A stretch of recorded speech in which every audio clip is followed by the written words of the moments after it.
İsrail'in Gazze'de 7 Ekim 2023 tarihinden bu yana uyguladığı şiddetli saldırı, katliam ve abluka politikası sonucu Gazze halkı derin insani krizlerle karşı karşıya kalmıştır.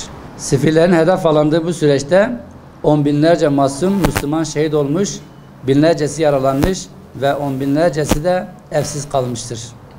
Hastaneler, okullar ve temel altyapılar ciddi şekilde zarar görmüş, sağlık hizmetlerine erişim oldukça zorlaşmış ve en temel insani ihtiyaçlar karşılanamaz hale gelmiştir.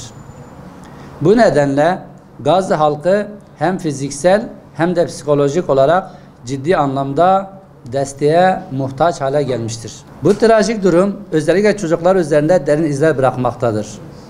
Savaşın ortasında büyümek zorunda kalan yetimler ailelerini kaybetmenin derin acısını yaşarken aynı zamanda açlık, susuzluk ve hastalık gibi tehditlerle de yüzleşmektedirler.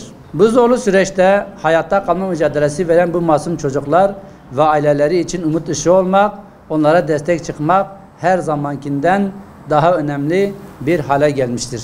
Tam bir yıl önce yani 7 Ekim 2023 tarihinde Aksa Tufanı operasyonu yapıldı.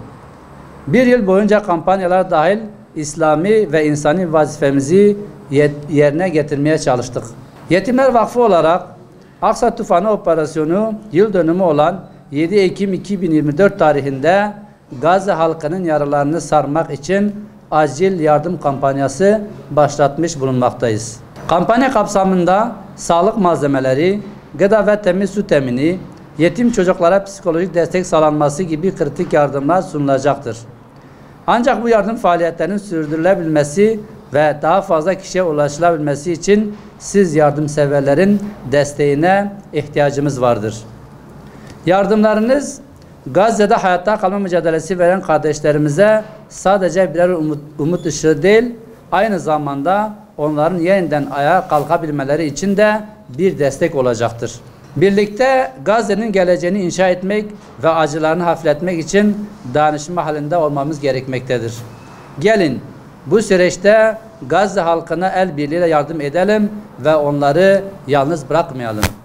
Bağış ve katkılarınız Gazze'deki kardeşlerimizin yaralarını sarma ve yeniden ayağa kalkarak ümmetin izzeti ve Kudüs'ün özgürlüğü için mücadelede büyük bir adım olacaktır. Rabbimiz yapacağımız tüm yardım ve destekleri kabul eylesin inşallah. Umarız bu direniş ve desteklerimiz Siyonist Yahudinin sonunu getirsin. Özgür Kudüs ve Mescid-i Aksa'da hep birlikte namaz kılmamıza vesile olsun. Amin.